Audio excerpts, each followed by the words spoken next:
साथियों, जय भीम, जोहार। स्वागत है आपको अपने यूट्यूब चैनल जोहार टीवी बिलसिंहपुर पर। दोस्तों, हमारे अंदर एक सवाल उठता है कि जब हम 15 अगस्त 1947 को आज़ाद हो गए थे, जिसमें हमारा खुद का राष्ट्रध्वज है, हमारी एक अलग आइडेंटिटी है, फिर आज किस चीज़ से आज़ादी की ज़रूरत है? क्या एक बार आज़ाद हो जाने से किसी और आज़ादी की ज़रूरत है? तो 1947 में जब भारत को राजनीतिक आज़ादी मिली, तब देश के हर नागरिक के लिए यह एक नई शुरुआत थी। लेकिन क्या यह आज़ादी हर किसी को समान अधिकार देती थी? यह कहानी है सामाजिक आज़ादी की, जिसकी नींव रखी गई 26 जनवरी 1950 को। जी हाँ दोस्तों, आज हम खुलकर अपने विचारों को प्रकट कर पा रहे हैं, ह्यूमन राइट्स पर खुलकर बात कर पा रहे हैं। इसका श्रेय बाबा साहेब डॉक्टर अम्बेडकर को जाता है। 26 जनवरी 1950 वह ऐतिहासिक दिन जब भारत ने अपना संविधान लागू किया। तब जाति, धर्म, लिंग और वर्ग के आधार पर भेदभाव को समाप्त करने का ऐलान किया और समानता, स्वतंत्रता और बंधुत्व का वादा किया। यह समाज के हाशिए पर खड़े लोगों के लिए उम्मीद की किरण थी। सामाजिक आज़ादी का मतलब है प्रत्येक व्यक्ति को जाति, लिंग, वर्ग या किसी भी भेदभाव से मुक्त होकर जीने का अधिकार है। यह स्वतंत्रता एक ऐसे समाज की स्थापना करना चाहती थी जहां प्रत्येक व्यक्ति को समान अवसर, समान अधिकार और सम्मान मिले। डॉक्टर बाबा साहब अम्बेडकर सामाजिक आज़ादी को लेकर कहते हैं, स्वतंत्रता का अर्थ केवल यह नहीं है कि आपको बोलने या काम करने का अधिकार मिले, बल्कि यह है कि आपका समाज आपको इंसान मानने के लिए तैयार हो। दोस्तों, भारत जिसे महान सभ्यता और संस्कृति का केंद्र माना जाता है, लेकिन इस देश में जातिवाद, छुआछूत जैसी कुप्रथाएं समाज में मौजूद रही, जिसमें एक वर्ग जो सदियों से शोषण करता रहा और दूसरा शोषित होता रहा। इस शोषण ने देश के एक बहुत बड़ी आबादी को उसकी मूलभूत सुविधाओं से, शिक्षा से और अवसरों से वंचित कर दिया गया।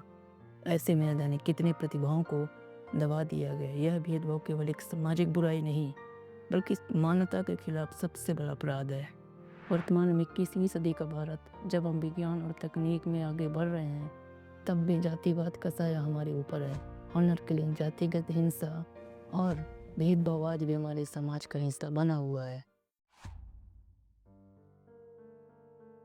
दोस्तों, हमारे देश में पितृसत्तात्मक व्यवस्था रही है, जिसमें पुरुषों का सत्ताधिकार और नेतृत्व पर एकाधिकार था, जबकि महिलाओं को इससे वंचित रखा गया। और इतिहास में महिलाओं के साथ हुए अत्याचार की कहानी बहुत दर्दनाक रही है। सती प्रथा, बाल विवाह, बहुपत्नी विवाह जैसी कुप्रथाएं इतिहास के पन्नों से भरा पड़ा है। पुरुषों ने हमेशा यह माना था कि एक महिला का अस्तित्व सिर्फ घर और परिवार तक सीमित होना चाहिए, लेकिन कभी किसी ने नहीं सोचा था कि समाज के इस कड़े बंधन को तोड़ने वाले बाबा साहब डॉक्टर अम्बेडकर ने भारतीय समाज में महिलाओं के अधिकारों के लिए ऐतिहासिक और अनमोल संघर्ष किए। उनका दृष्टिकोण और कार्य महिलाओं के समान अधिकार और सम्मान के प्रति एक सशक्त संदेश था। उन्होंने न केवल महिलाओं की शिक्षा, स्वतंत्रता और समानता के अधिकार के लिए संघर्ष किए, बल्कि सामाजिक, आर्थिक और राजनीतिक दृष्टि से भी महिलाओं को मजबूत बनाने के लिए कड़े कदम उठाए।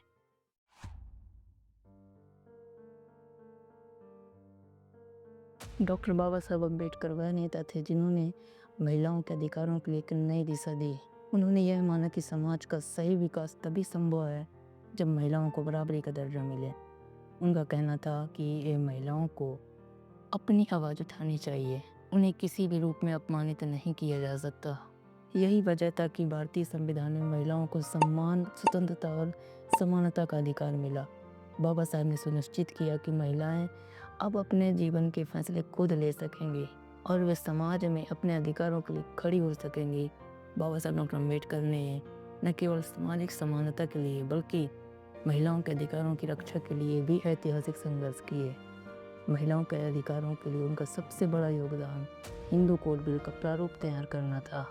यह बिल महिलाओं को संपत्ति, विवाह, तलाक और उत्तराधिकार के मामलों में समान अधिकार प्रदान करने के लिए बनाया गया था।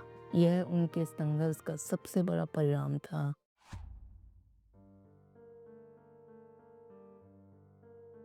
दोस्तों, संविधान सभा में बाबा साहब डॉक्टर अम्बेडकर का प्रवेश एक ऐतिहासिक क्षण था।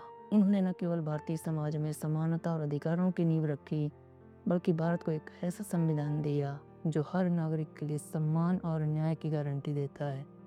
उनके विचार आज भी हमें प्रेरित करते हैं। 26 जनवरी सिर्फ एक तारीख नहीं, ये हमारी पहचान है।